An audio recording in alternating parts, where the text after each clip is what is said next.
오늘 우리에게 주시는 하나님 말씀 함께 봅니다. 오늘 우리에게 주시는 하나님 말씀은 마태복음 18장 23절부터 27절입니다. 그러면 다 함께 읽습니다.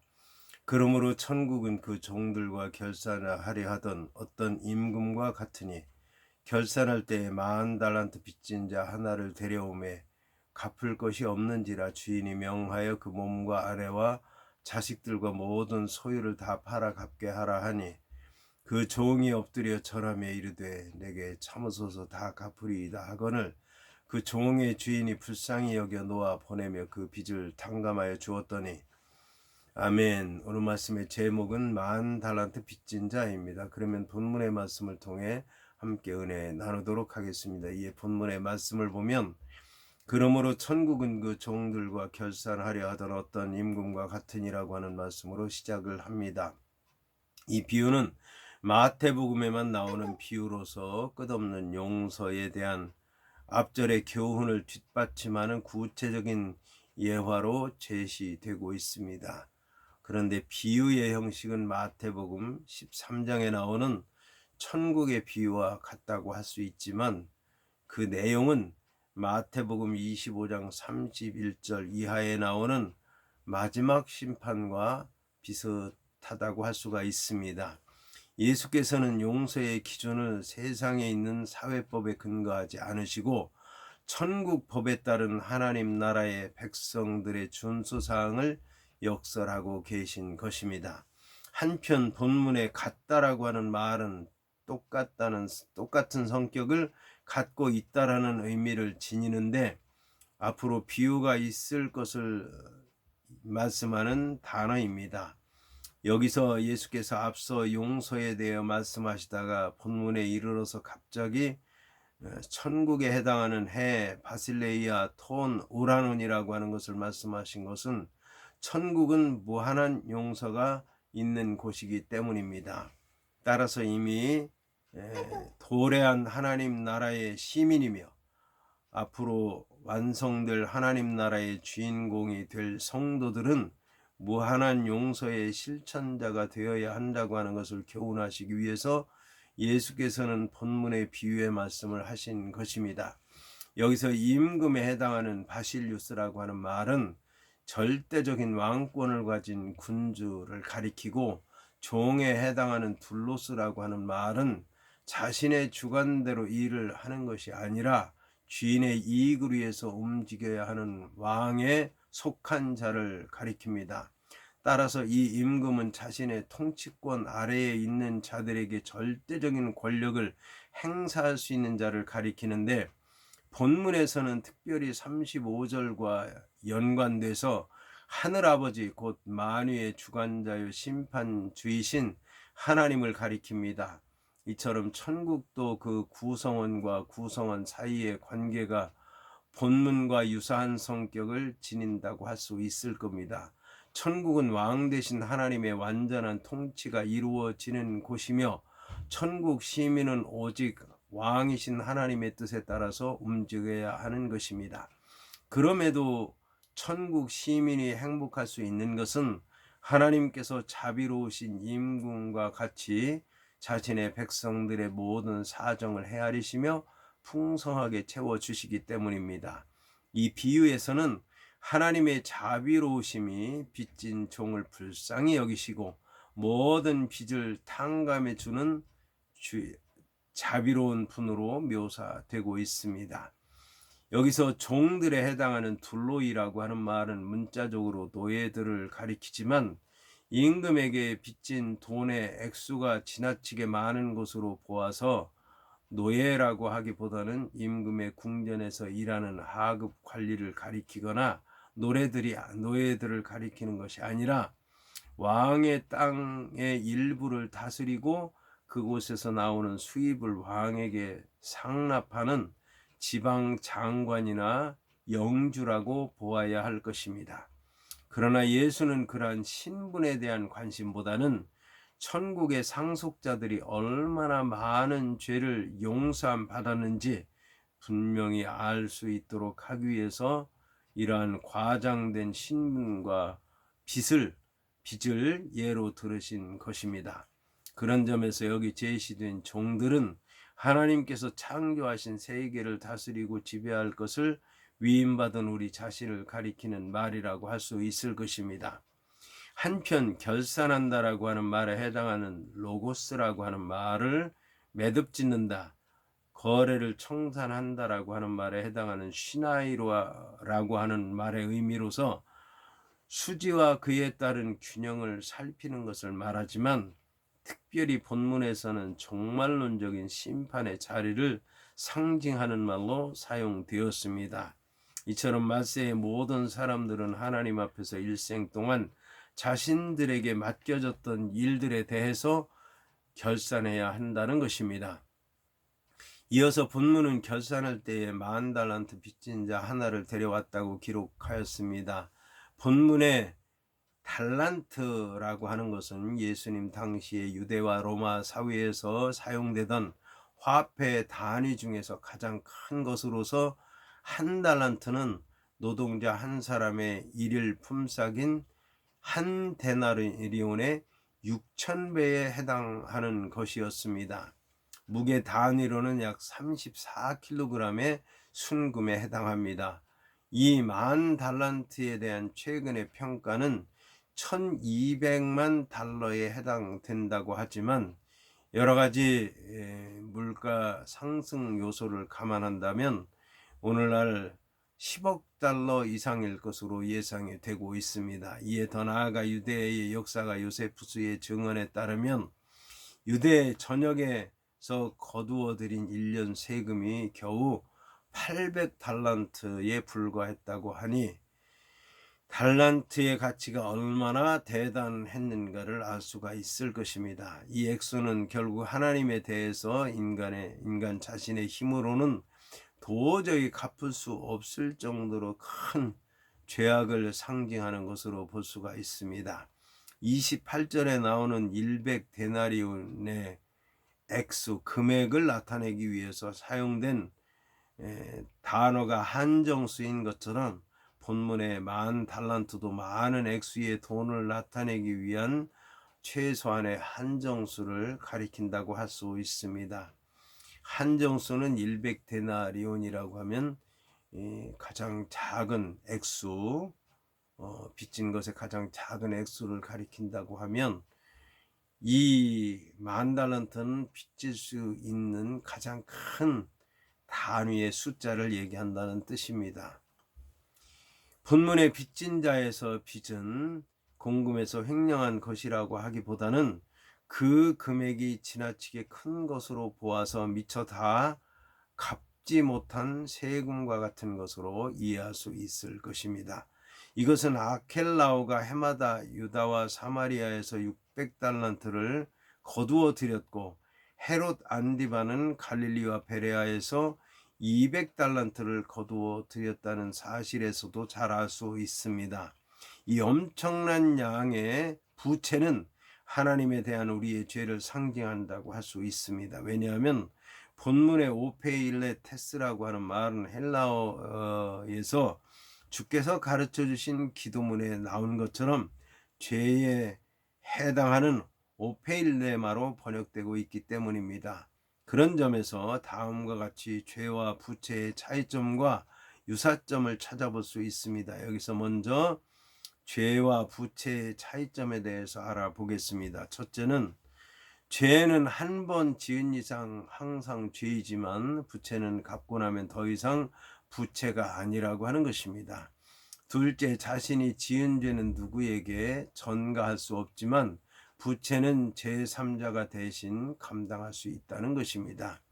셋째는, 죄는 서로 간에 쌍무 계약을 필요하는 것이 아니지만 부채라고 하는 것은 쌍방 간의 동의를 일방적으로 어긴 것에서 발생되는 것입니다.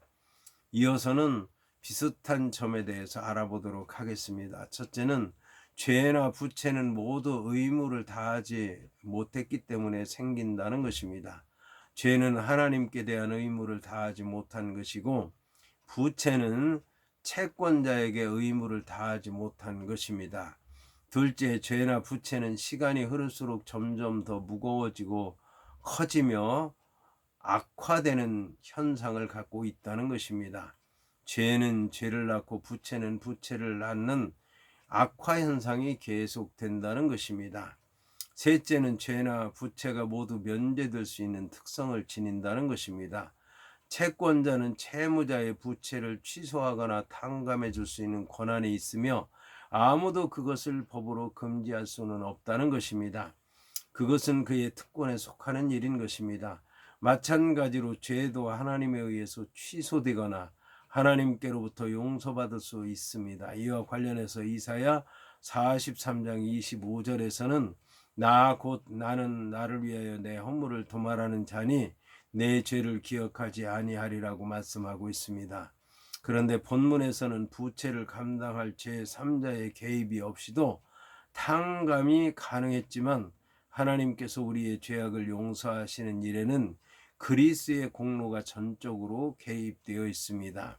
예수 그리스도는 자신을 하나님께 화목 제물로 드려서 사람의 모든 죄악을 없애버리는 일을 담당하셨습니다. 따라서 인간이 의롭게 된다고 하는 것은 예수님의 피 흘림이 없이는 결코 이루어질 수 없는 일이었습니다. 이에 관해 에베소 1장 7절에서는 우리가 그리스도 안에서 그의 은혜의 풍성함을 따라 그의 피로 말미암아 구속 곧 죄사함을 받았다고 말씀하고 있습니다. 여기서 10,000달란트 빚진 자 하나를 데려왔다는 말을 직역하면 10,000달란트 빚진 자 하나가 그에게 끌려왔다는 뜻입니다. 원어 성경에는 데려왔다에 해당하는 프로세네크데가 수동형으로 되어 있어서 빚진 자가 자기 스스로 나오는 것이 아니라 다른 사람에 의해서 억지로 끌려 나오고 있는 상황을 정확하게 표현해 주고 있습니다. 이것은 빚진 자가 자발적으로 자신의 빚을 신고한 것이 아니라 그 사실을 숨겨오다가 마침내 다른 사람에게 발각돼서 죄인으로 끌려오게 됐다는 말씀입니다. 이것은 어쩌면 하나님께서 마지막 때의 성도들이 이 세상에서 이미 고백한 죄에 대해서 묻지 않으시지만 스스로 회개하지 않고 묻지 않은 죄에 대해서는 철두철미하게 찾아 물으신다고 하는 종말론적인 심판의 한 장면을 미리 보여준 것이라고 얘기할 수 있습니다. 이러한 맥락에서 볼 때에 임금 앞에 끌려온 사람은 고의적으로 빚을 졌을 뿐만 아니라 진 빚에 대해서 고백하지도 않았으며 그 액수에 있어서 어마어마한 것이기 때문에 도저히 용서받을 수 없는 죄인이라고 하는 것을 알 수 있습니다. 이어서 본문은 갚을 것이 없는지라 주인이 명하여 그 몸과 아내와 자식들과 모든 소유를 다 팔아 갚게 하라 하였다고 말씀하고 있습니다. 본문은 주인의 명령에도 불구하고 10,000달란트에 빚진 가족 모두를 노예로 판단해도 결코 다 갚을 수 없는 것이었습니다. 왜냐하면 그 당시 노예의 값이 많아야 1달란트였고 대부분의 경우에는 10분의 1 달란트나 그 이하가 일반적인 수준이었기 때문입니다. 빚 때문에 자신과 가족을 파는 일이 구약 성경에도 기록되어 있는 일반적인 법이었습니다. 물론 그런 노예들은 50년마다 반복되는 희년에 해방되어졌습니다. 그런데 이 비유에서 노예와 그의 가족을 파는 것은 빚이 갚아지는 것을 의미하는 것이 아니라 오히려 종의 절망적인 상황과 그 탄원을 강조하는 요소가 되어 버렸습니다. 이 비유에서 임금이 채무를 이행하지 못한 자에게 무자비할 종들의 요구 조건을 내세운 것은 그 채무자로 하여금 스스로 자신이 얼마만한 빚을 가지고 있으며 스스로의 힘으로는 도무지 갚을 수 없음을 인정하고 근데 임금에게 호소하여 자비를 간구하게 하려는 데 그 목적이 있었던 것입니다. 이처럼 그 임금에게는 그 빚을 탕감해 줄 마음의 여력이 충만해 있었던 것입니다. 이처럼 막대한 빚을 지불할 수 없는 전적으로 무능한 인간은 하나님 앞에서의 인간의 영적인 파산을 그대로 보여주는 것이라고 할 수 있습니다. 이어서 본문은 그 종이 엎드려 절하며 이르되 내게 참으소서 다 갚으리이다 하였다고 말씀하고 있습니다. 본문에 엎드려 절하였다고 하는 말에 해당하는 프로세퀴네이라고 하는 말은 상대방에 대한 절대적인 권위를 인정하는 것과 함께 자신의 신분을 최대로 낮추는 고대 세계의 예법입니다. 특별히 본문의 헬라어는 미완료 과거형으로 되어 있어서 엎드려 절하는 동작이 끊임없이 상대방으로부터 동정심을 일으킬 정도로 계속 행하였다는 것을 암시하는 것입니다. 이것이 빚을 갚기 위한 전적으로 무능한 종이 취할 수 있는 최선의 행동이었던 것입니다. 본문의 참으소서에 해당하는 헬라어 마크로 디메오라고 하는 말은 멀다, 길다라고 하는 뜻을 지닌 마크로스하고 강한 감정이나 분노를 뜻하는 디모스라고 하는 말이 결합한 말로서 그 빚을 임금 자신의 분노나 격정을 일으키기 전에 그 일을 오랫동안 잊고 계시라고 하는 뜻을 나타냅니다.